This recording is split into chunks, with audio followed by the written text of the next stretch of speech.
Are you ready?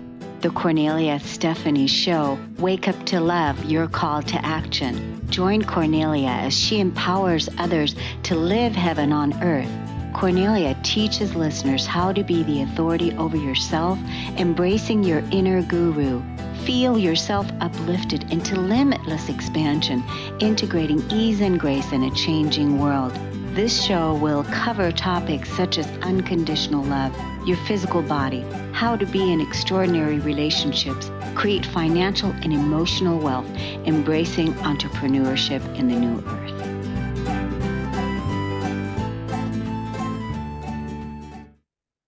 Hello, everyone. Welcome to the Cornelia Stephanie Show. It's our last show for the year of 2023. Happy New Year, everyone. And may 2024 bring you nothing but beautiful things, everything that you're in alignment with. I'm so excited to begin this year, this new year. I want you to meet our first guest today on Stories of Hope. Meet Eileen Noyes. She's formerly part of the NFL world for over 9 years. She's experienced the up and downs of professional sports, from entering in as a wife to a high-profile figure to leaving the game and enduring the many challenges that come with the transition out. As she found her way through the journey of living in the public eye, Eileen moved from a 16-year marriage to an unforeseen divorce to a single mom of 8 to starting all over again. Oh, there's more. Now Eileen resides in California with her husband Michael and 8 of their 15 combined children. She flourishes and juggles the roles of wife, mom, author, speaker, and entrepreneur. Her passion now is not only helping pro athlete wives, she desires to raise up women from all walks of life who've been overshadowed by life circumstances to find herself once again and live in the fullness of who God created her to be. Amen to that. Welcome to the show today, Eileen. Thank you so much for having me. Oh, it's so great to have you here. We already had such a fabulous conversation before we started the show. So I look forward to hearing more about what it is that you do and why you do it. So what got you started? I mean, you were in the professional NFL, and then you came out. And is that what got you started in this business, entrepreneurship? In terms of entrepreneurship, I never even thought of it like that. To be honest, I hated that word entrepreneur. Like to me, I felt like whenever I heard that word, I'm like, those are risk takers. And it's just like, it's just, they were just kind of on the extreme for me. And so as I learned what entrepreneurship meant, what the definition that we were given was, an entrepreneur is really someone who solves someone else's problems. So it has nothing to do with how you get paid. And so as I looked at it like that, I started embracing it. And I didn't, what I felt like I was called to do, I never even looked at it like as, oh, I'm an entrepreneur. I mean, what happened was I was a stay-home mom, raising the kids. I loved doing that. That was just been my joy. And, in my, my NFL, ex, before we divorced, there's that is a hard, road to travel in the sense of NFL. And it seems like all glamour and glitz, but it's really hard for these guys to transition out. And I didn't see it coming. I thought we were doing well, but as he transitioned out and just other things involved, unfortunately, he walked away from life as we knew it. We were Christians, and he was a very outspoken Christian. And all of a sudden, it started it was slow at first, but it was he basically started following this cult. And so what happened was, polygamy was now okay and encouraged. We went back to the Old Testament law. He was, and it was, like I said, it was slow. So it wasn't like, hey, it's, I'm going to bring on another wife. It wasn't like that at first. It was, what, I think we need to start going back to the Old Testament. We need to start doing that Sabbath and, things that at first I was like, okay, it's like, this is kind of weird. Why are we doing that? And we had our daughter. So we had 6 boys, and we had our daughter. And then as he was, just diving into, this new, the religion and whatever, he said she has to wear a head cover. And he wanted to encourage me, or he was trying to encourage me, no makeup, t-shirts, long skirts, and all this stuff. And so it was a fight for me of like, okay, where are we going with this? And at the same time, I felt like, okay, like if he's doing this for God, like I guess I just got along go along with it. Yeah. And so like I said, it was a slow fade into all of a sudden, like I was not submissive, I was rebellious, I was never good enough. And that was 2 years. And at first I was like, okay, we're gonna snap out of this. And then once he really got into the mix and found a teacher that was basically telling him that women were created in the image of God. They're meant to only serve men. Their value comes from that. Their their determination of heaven is contingent on her obedience to her husband. All that stuff. I mean, when that got on the table, it was like, look, this is not the God I serve. This is not what we had, like the direction that we were going. And I just stepped away thinking like, I had to take the kids because he wanted to take us to this cult, which was out in Tennessee. I just stepped away thinking, okay, like I understand what's on the line. Like we cannot do this. And we were hoping that it would come to his senses. And unfortunately he never did. And so through that trial, through that process, I just remember thinking like, God, if I have to go through this, make good of it, get glory. Like if you're going to help me get through this, then let me help other people through. And so that's how I looked at it. And so as I went from survival to single mom of 8 kids, stabilizing and then even remarrying. It was like, okay, like, Lord, what do I do? Like, did I go through all that for nothing? And that's when he started stepping me into, okay, I want you to start writing. And so here I thought it was going to be the first book was like a memoir. I know the title of the book, but that one, it's like, no, not that one yet. He goes, I want you. And I feel this is like God's the only thing that had gotten me through. There's no way that I can get through, something like that without God. And so I do feel like I can hear, from him and I have a good relationship with him. And so he told me, I want you to speak to these women and I want them to understand that you know what they're going through. I want them to feel that you can relate to them. And so that's where it started, this first book. It's called Sideline No More. This actually particularly one, it was subtitled Helping Pro-Athlete Wives Get Off the Bench and Live Out Your God-Given Purpose. And so I planted that seed that is slowly getting out to the women. It's so hard because I'm so far removed from the NFL. Now as that book is like getting out, people who know me are opening up that book and going, hey, this is not just for pro-athlete wives. You've got to like somehow make it, more. Because I mean, if you're reading the title and it says helping pro-athlete wives, you're going to put it down. Unless you know me, you're going to go, well, that's not me. So I am in my 2nd edition. It's called Sideline No More, Rise Up and Live Out Your God-Given Purpose. And so it's expanding and I'm able to introduce, different things that I'm doing. I am the founder of Lady Bellator, which means Lady Warrior. And that is a woman who contends for her family, who contends for her marriage, who is like, she's like royalty and she's a warrior.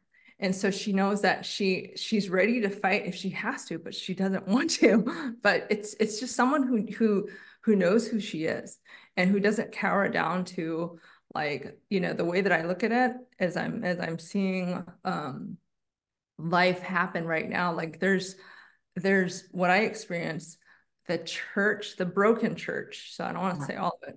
The broken church who says, this has to be the way it's supposed to be. You're supposed to be submissive. You're supposed to do this. You're supposed to do that. Oh, you're divorced. Like there's just the different labels that we're put under. And so we feel like we're disregarded or disqualified.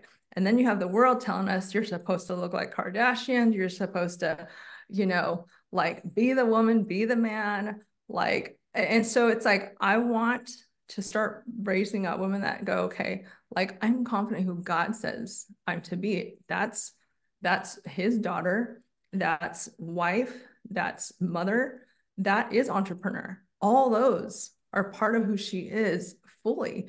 And so I want that woman to embrace that. And even if she's not married, like she's still included in that. And so I want to start like allowing women to get under that shadow of all the labels that come in different ways and to go, you know what, this is me and I'm confident I can do this. So yeah, that's even a really a title of a good book. This is me, and I'm confident I can do this. That would be a great cover, right?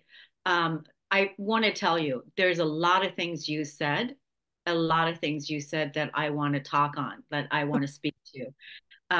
Unfortunately, we have a show with just a few minutes. I would like to invite you to come back for a long conversation sure, love it. where we can really go into these topics, because I love this. I love this unfolding, this blossoming, this transformation that you've gone through. Lots of pain, I'm sure. Oh But what yeah, was coming up for me during the time when you were talking about, when your husband was introducing this new plan or whatever, where he was trying to, bring another woman home and, go through this whole thing. When you're married or when you're in a couple, most of the choices that you make are formed based on a belief system that the couple follows and adheres to, right?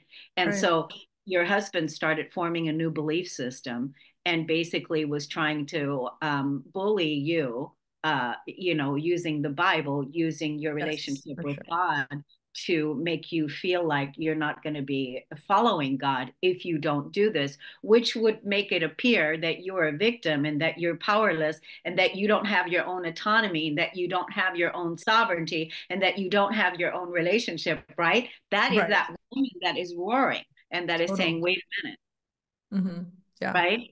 Mm-hmm. So I think, there's a lot that we can talk to Oh about this, man, yeah. but Sorry for my long-winded first answer. I'm like, whoa, look at the time. right?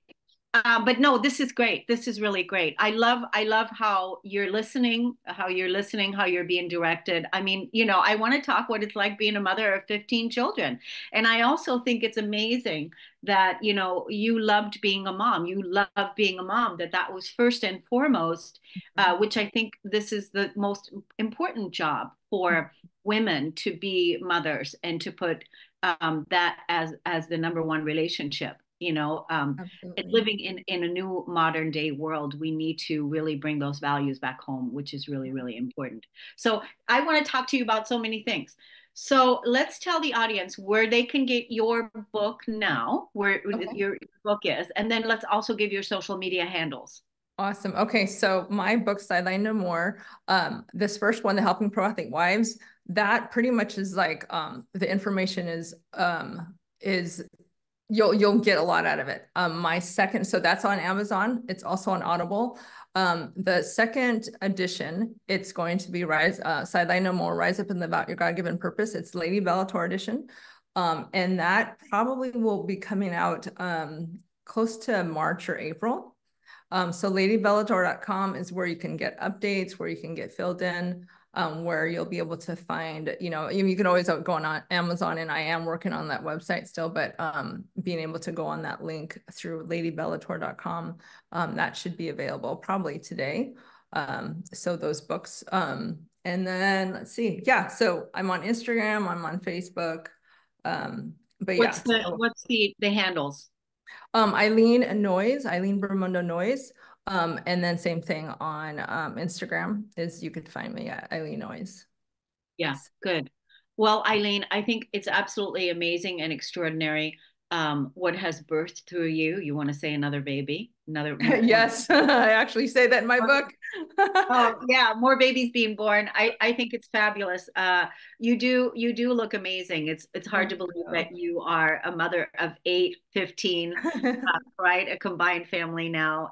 But it's wonderful what you're doing, and I love the unfolding that's happening Thank and you the so much. movement that's happening. So I Yes, want it is. It to is thank for you for sure. coming on the show today Yes. and letting us meet you and your incredible journey. So Awesome.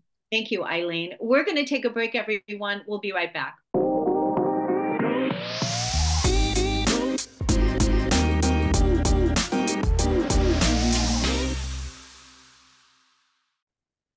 Welcome back to the Cornelia Stephanie Show. It's our series of hope today, stories of hope. Meet Tara Hazlett. She's an intuitive career coach, international best-selling author, and the CEO of Grounded Energy 111. She helps women balance their masculine and feminine energy, regardless of gender, to help reduce burnout, increase productivity, and live their definition of work-life balance. Tara combines her clairvoyant gifts with intuitive readings and coaching to help her clients break through burnout cycles faster than traditional career coaching. Welcome to the show today, Tara. Thank you. Thank you for having me, Cornelia. So, what got you started in the business that you're in currently? What made that happen?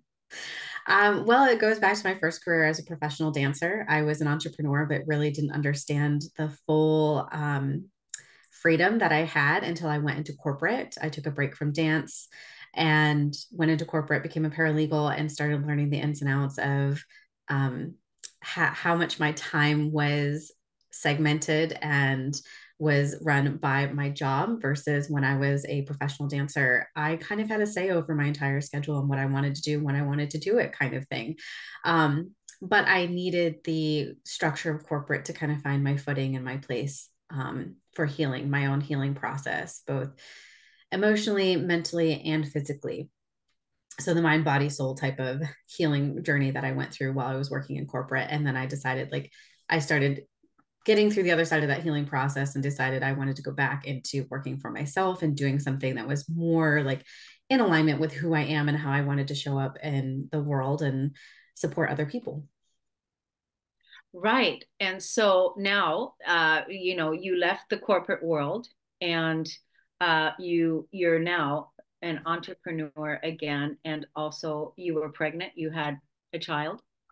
I did. I have two kids, a 4-year-old and an 8-month-old as of yesterday. Okay. So how did it happen? Congratulations, 8 months as of yesterday. Wow. So how did it happen that when you left, like what was happening at work that made pushed you? Because basically a lot of times when we're being pushed, where we're not feeling in alignment, where we're not feeling honored, where we're not feeling valued, that's when we really see, oh, I'm not welcomed here anymore, right? Right. Yeah. What The happened? the first time around was when my husband and I were getting married and we were talking about having kids, and I was traveling an hour to work every day. And I worked from, 8:30 in the morning until 5:30 in the evening. And then because we live in an area in Virginia and I was working in an area that's seasonal, in the summertime, if I didn't leave right on time for work or leave to go home, my mornings and afternoons were kind of shot, and we were talking about having kids, and he worked out of state, and I was like, somebody's got to be home to take care of these kids. So that's when I decided to leave corporate and build my own practice. And then in 2020 I took a break because I wanted to step back and reassess who I was aligning with, which was women in corporate, and I wasn't ready to coach them yet. I was still healing through my own process. And I found an amazing job working in health tech. And for many that have been working in health tech or in the tech industry, there's a lot of volatility, especially with startups. And I was working for an amazing company. It was an amazing environment, very collaborative. I was very hesitant to turn off the lights on my business, and kind of I was keeping that going, but things were so good that about a year in, you're expecting that shoe to drop of like, okay, what's the catch type of thing? And it didn't happen. So I was like, this is great. I'm advancing. I'm rebuilding my savings, having retirement. We're talking about building or buying a home. We're talking about adding a second child to the family. I turned everything off in my business. And then about a year and a half in is when the whole dynamic shifted and it became very toxic. It went from I didn't worry about anything to I wondered if I had a job at the end of every day. Wow. Yeah. And then when I became pregnant, I didn't know what to do. Like I was at that place of like, do I tell them? Do I not tell them? How do I ensure that I keep my job? Because I knew things were very volatile and unstable. But I ended up telling them because it was what was in my best interest, and being honest and authentic is who I am. So I did. And then I continued to keep showing up for my team and myself and my job. And I could tell there was a layoff looming. And it was one of those situations where I was like, I can see it coming.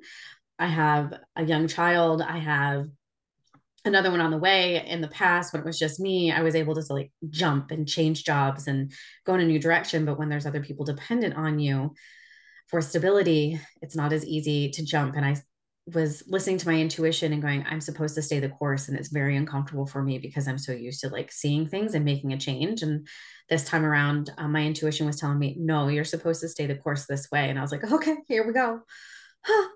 And I lost my job last year, November, in the beginning of my second trimester, right before the holidays. And to add insult to injury, we ended up losing our rental while we were looking for housing due to a structural issue with the rental property. And we ended up moving in with my in-laws. So by the end of 2022, we were living with my in-laws, had a 3-year-old, pregnant with a second, and I had lost my job.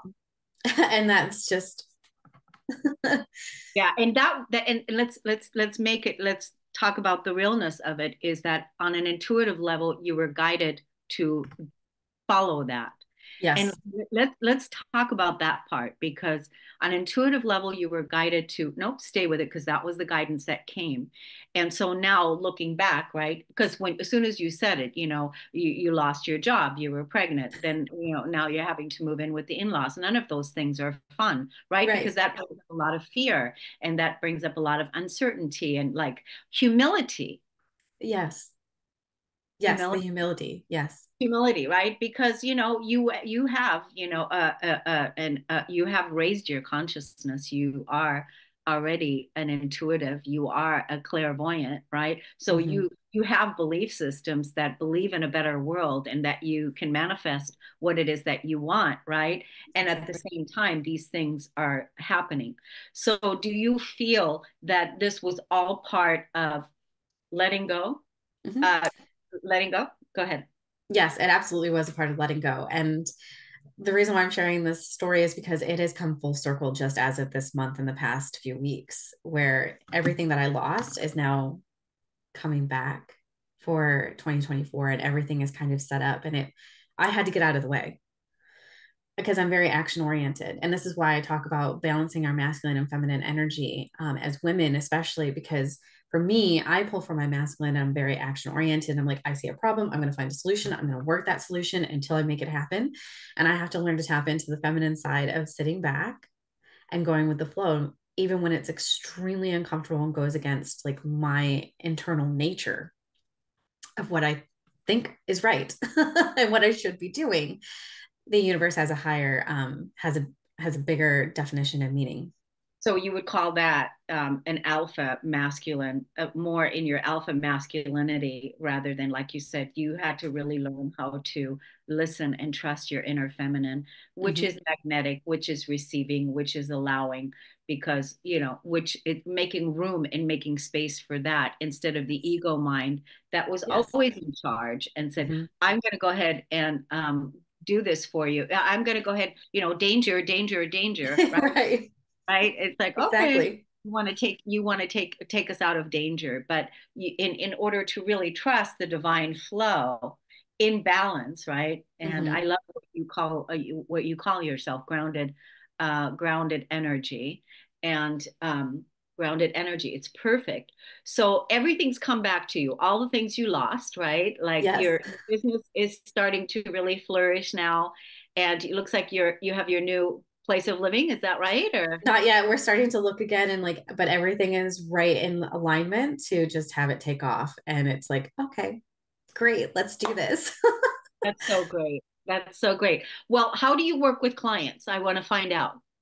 Yeah, so going into 2024, I have put together a 12-week program, which is going to be a flagship program that is a very deep dive into the very work of everything that I've experienced throughout my multiple changes and journeys through career changes. It's very self-reflective, inner work, mindfulness practices and tools.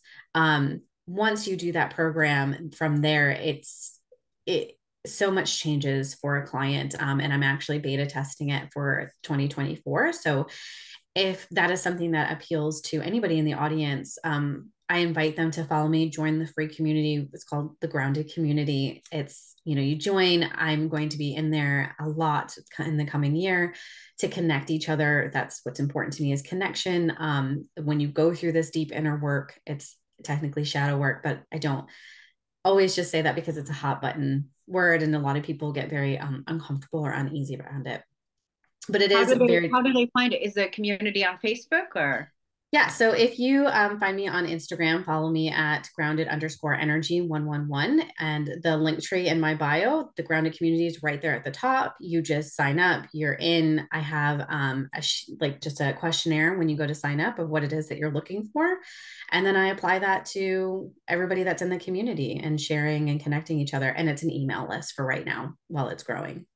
Yeah, that's great. Well, I know that you're going to be amazingly successful. I love how everything is coming back to you. You know, sometimes, like you said, she was in the way and she just had to get out of the way and allow a new Right. foundation to be presented, right? That's more in alignment with who she is today, with who your family is and who you are. I think it's so amazing, you know, young mothers such as yourself to be able to raise your children with belief systems that affirm love and worthiness and unity and divine truths. This is such an important piece because those of us that are more mature, you know, we've had to undo all of those belief systems, and it certainly wasn't pretty. So the children that are born today, I think it's amazing to, you know, to be a mother of those children, parents of those children. So Absolutely. that's really the number one important job. I like the course that you're offering too.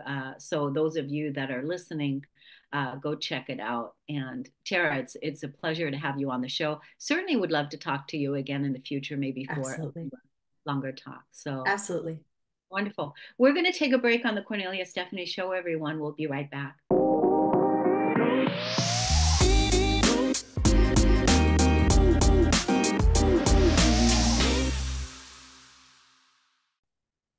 Welcome back, everyone. Meet our next guest, Donita Volksvin, the Senior Director of Member Engagement at Philanthropy New York, is distinguished for her leadership in member engagement, recruitment, and guiding key networks and leadership programs. Her expertise lies in relationship building and aiding organization in racial equity practices. Donita's philanthropic journey began in 2012 at Rockefeller Philanthropy Advisors, where she excelled in knowledge management, ensuring equitable information distribution to enhance organizational engagement and performance. A talented opera singer she is, Donita has performed in notable cities like London, Paris, and San Francisco. Welcome to the show today. Thank you so much for having me. I'm quite thrilled to be a part of the show. Oh, it's so good. Wow, you've got quite the resume and journeys of what you've accomplished in your life. I mean, you see something like an opera singer, that's huge. And then all the performance things that you've done in leadership and organization and all that. It's huge. So well done you. Well done you. Thank you so much. Yes. So we were talking before we came on, you know, one of the things that you wanted to highlight today is how to have difficult conversations when it comes to race. Yeah, yeah, absolutely. You know, during the pandemic, things changed significantly for me because I felt like there was this opportunity for all of us to take a guided deep breath and not in the vicinity of others, but to take stock of what really mattered. And I realized that if an entire global pandemic was not an opportunity to say the things that we needed and wanted to say, when would we ever have the time to say the things that need to be said? I also understand, though, that it's difficult for us, you know, we're socialized not to make each other uncomfortable, to be civil, to be polite. And you can be kind, but you can still be provocative and ask those questions of people. Did you mean to say that? Because I don't want to put you on the spot, but I think your intention was not the impact that it had on me.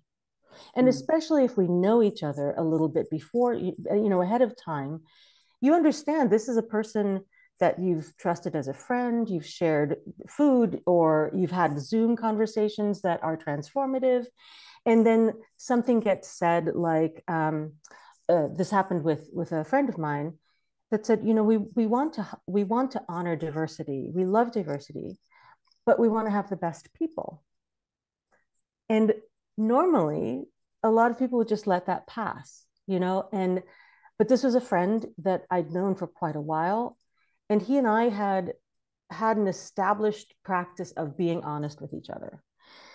So I, started waving my hands under my armpits because this is the international sign for being sweaty, because I was about to do something that I'd not done before. And I stopped him, let's call him Douglas, and said, Douglas,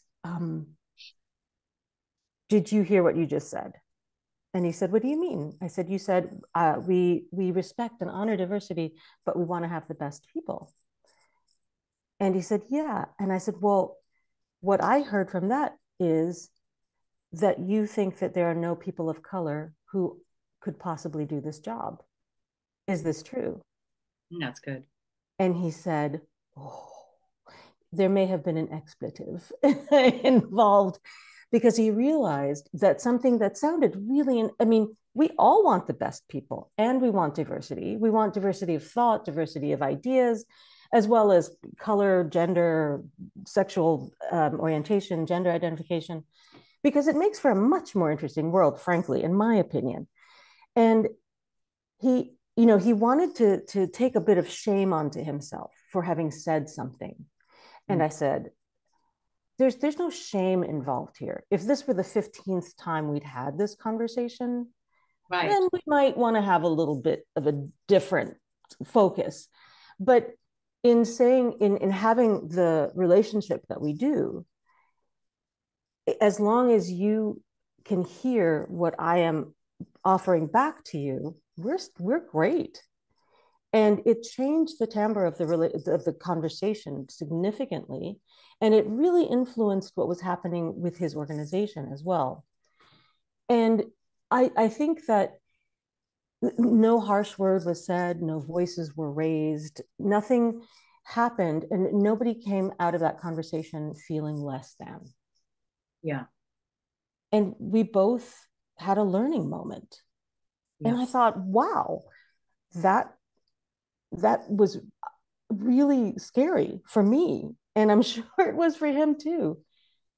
But we were able to negotiate with respect and honesty. And I loved it. Yeah. And I think that says a lot again about your leadership, right? You having the courage to have the conversation and be willing to take that risk, because it is a risk, because most of the time the reason I think people don't do it is because they are afraid they're going to lose something, like possibly lose the relationship, right? That's definitely quiet than to say something and possibly trigger something, right? Because that fear of loss that's there.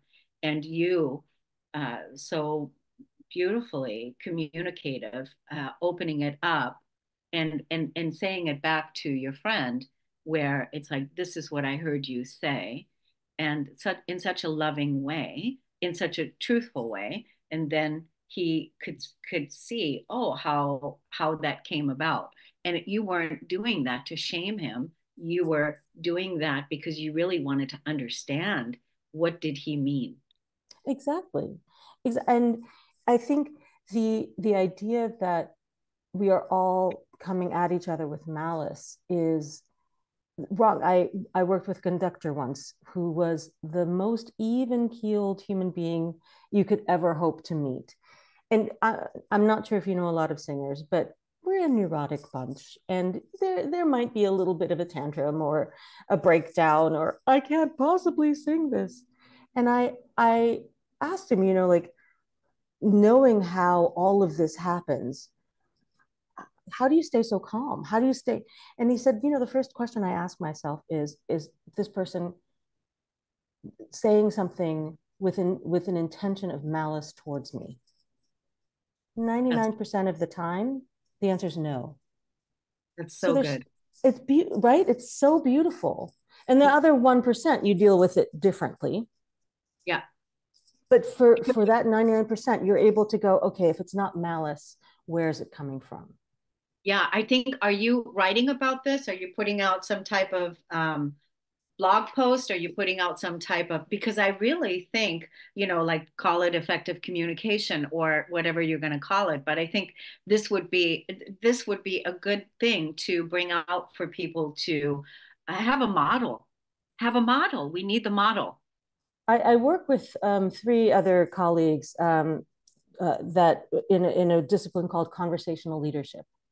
And we do workshops, we do some writing on it, and they are magnificent in their own fields. We have Saleh Menon out in Abu Dhabi, we have John Hovel in the DC area, and then David Gertine in Britain. And so the 4 of us have practiced as our own little community about how to understand, how to create a space that is brave and safe enough for us to there's no other possibility than to talk with each other, because it's so delightful. That's so great. Isn't it lovely? It's so great. I mean, this is what we need. This is what we need. We really need to have these safe spaces to allow our unique expression, our individuality to come through, through, right?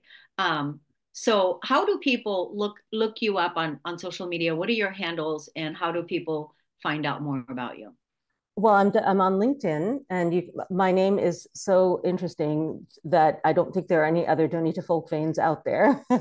No. So you can just look for me on LinkedIn, and I've just started with Instagram because it scared me, but it's DVNY Speak at I think that's my handle, DVNY Speak, Donita Folkvane. Yeah, that's so great, Donita. I like your name. I want to say, by the way, great hair. Thank you. Pandemic hair. Fabulous hair. Thank you so much. It works so well. I'm so jealous of the curls. It's so beautiful. And the color too, it looks beautiful on you. Thank you So very I much. want to thank you so much for, the work that you're doing in the world. Thank you for coming on. I'd like to contact you again for having another longer discussion in the future. I'd love it. Okay. I'd love it. Thank you so much. Thank you. We're going to take a break on the Cornelia Stephanie Show, everyone. We'll be right back.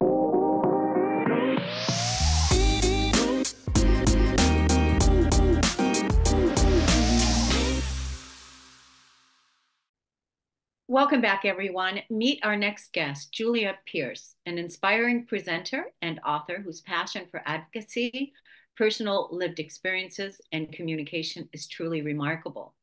As a lifelong learner, Julia is dedicated to sharing her space and story to help others in ways they never thought possible. She's going to tell us a story right now about a memoir she's written, and she's here to tell us about it. Welcome to the show, Julia. Thank you. Great to be here. Wonderful. So you just wrote a memoir, and I talked about it in your bio that you are a presenter and storyteller also, and talking about a lived experience. So do tell us about your lived experience. Yes, so this is what I love to speak about. It's actually what I've been doing for almost 30 years. And that lived experience came alongside our son. And our son started his experience when he was born, just a typical little dude. He knew that he was this powerful soul from his very beginnings. And he then had an experience just before his 2nd birthday that ended up putting us in the hospital with him for about 9 days. This was called a catastrophic illness, with his doctors being very perplexed. They don't know what happened at that point, but he lost all of his skills when he was 2 years old. That means he wasn't able to walk or talk or swallow or sit up or any of those things he had developed when he was 2 years old.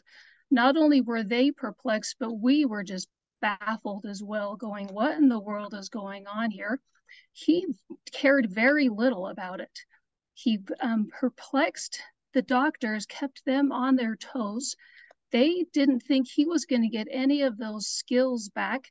And they said that around his crib one day. Not a wise thing to do around a very tenacious 2-year-old. And he got up the next day, started climbing out of the crib, reminding ourselves that we don't often know what's going to come next for children. So he did start walking again, very wobbly. I will tell you, he looked very unsteady. So they got him a helmet, strapped his IV cords and all of his tubing onto a little pole, an IV pole, and he went at it. He didn't start crawling again. He started running. And the doctors must have heard that he was doing that because they got there rather quickly. Now, this was back in the day that we had no idea what was happening as well, but we just stood back and grinned, and so did he. Quickly after that, they sent us home and said, so good luck. We don't know what happened. We don't know what's coming next for you, but let's go. And that's what we did. So in this memoir that I wrote, it's called The Boy Who Became More Than We Could Imagine. That's what happened. He became. And it goes on to tell his story. The chapter headings are titles of songs because we lived by music and adventure. And this book is a glimpse into this incredible soul who we got to have in our life. And what an adventure, what joy he brought to us with his resilience that we don't know how he developed it, except for we're pretty sure he was just built from the ground up from that little dude. And that's what he did. He came home from the hospital. His disabilities were quite a lot in number. We could count them on both hands and a couple of toes, and he just kept going. He would get done with doctor's appointments and go look for his favorite food that we got out of the vending machine. I'll tell you, they were the stinkiest chips that made the mess and were ending up on every surface, and we loved it. And so that's what the story is about. Everything went to music. Everything was a two-step, some forward, some to the side. And we did it with joy and a lot of perplexing days. But it was joyful and it was hard as nails. But that's what we did from the very beginning. From that moment, he pulled himself back up again when the doctors didn't know that he was going to ever do that. In their wildest dreams, we kept going with those dreams. And my word, it was a lot of fun. Well, I want to just say, what an incredible story. What an incredible life. What was your son's name, or what is your son's name? Thank you. So his name is Dallin, and we love that name. We knew that was going to be his name from the moment we knew he was going to be a boy. And we're like, here you are. That's who you are. That's Dallin. Thank you for asking. Dallin, and what's Dallin's last name? Is Dallin Pierce? Dallin Pierce. Yep. Dallin Pierce, yeah. I just want to say what really struck me. Well, first of all, we want to let the audience know that Dallin is no longer with us in this life, right? He passed away. He is. He did. How long ago? It's been almost 11 years, and yet people still come up, interestingly, and they'll see me and just rush up to me and say, oh my goodness, it's Dallin's mom. And I am rarely known by my name, but I will always be known as his mom. And what a legacy that is. It's extraordinary. It is extraordinary, and I can feel the emotion. It's beautiful. I want to say what struck me so much about this incredible story, this incredible lived experience, is Dallin's rebelliousness early on when the doctors told him, they didn't necessarily tell him, they told you, right, that, because he's in the crib. I think you said 2 years old or something. Correct. Right. And so they're basically saying he's never going to walk. And pretty much the next day, he got up and he said, basically rebelling against that authority, like, who do you think you are to tell me and my body what I'm going to do or what I can and cannot do? It was joyful. And the look in his eye when they were saying that, he was watching them and listening, and the illness that came to him was so powerful, so overwhelming. And yet he was watching and he was listening, and he was like, let's see what's going to happen. And I don't think any of us knew the pure tenacity that still was within, that had been there for his entire 2 years. And 2 years sounds such like a sweet, small bit of time. And yet it's a powerful bit of time. 2-year-olds are extraordinary beings. And that's what it is. Well, I think it's amazing. Again, how long did Dallin live? He lived almost 22 years. So 20 years past that point. Yeah, I mean, that's so huge. It sounds like he just had an incredible life and also love for you. He did. Right? And I think what's amazing is he would look at us and say, are you here with me? And I watched my sweet people that I get to be around, my family and my friends, and I look into their eyes now and the opportunities that we have now to say, are we here? Are we going? Are we pouncing? Are we going to do it? And that's what we can take forward and say, are we living it now to the point that we're going to pounce forward? I think that's so profound. It almost feels like, he was born for this time for you to, create a legacy and to live on and to be known as Dallin's mom. That's just amazing. I'm so glad that you came on the show today to tell us the story. What a story of hope and resilience and strength for anyone that's listening and dealing with disabilities. Anyone, it doesn't matter who you are. So let's tell the audience how they can find you on social media. Thank you so much. So the best ways to find me are my website, which is juliapierce.net. That's PEARCE.net. I love to network with folks. And then also on Facebook, Instagram, and LinkedIn, it's Julia Pierce. On those 3 platforms. I do love also to dabble on Pinterest. That's a fun place for me to go down my rabbit trails and be creative, and remember that I do love to play in the dirt. That's so beautiful. I think it's incredible. Let's tell the audience where they can find that book. So that also is on Amazon or Kindle. The Audible is coming out in the next month. It can also be found on my website. There's a link there under my writing tab that you can find that.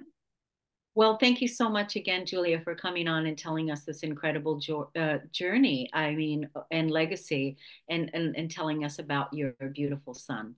So thank you for coming on the show today. I want to thank all our listeners for tuning in and for listening to us. We wish you a wonderful, wonderful Happy New Year and many new blessings in this year for prosperity, for health, and for an amazing life that you're going to create. Thank you, everybody, for listening to the show. We'll see you next year. Bye. You've been listening to the Cornelia Stephanie Show, Wake Up to Love, your call to action. Tune in each week on Transformation Talk Radio. Cornelia's joy is to engage others in practical ways, showing us how to live in the new earth in harmony with our true nature. For more information on Cornelia and her extraordinary work, or to listen to past shows, go to her website at corneliastephanie.com.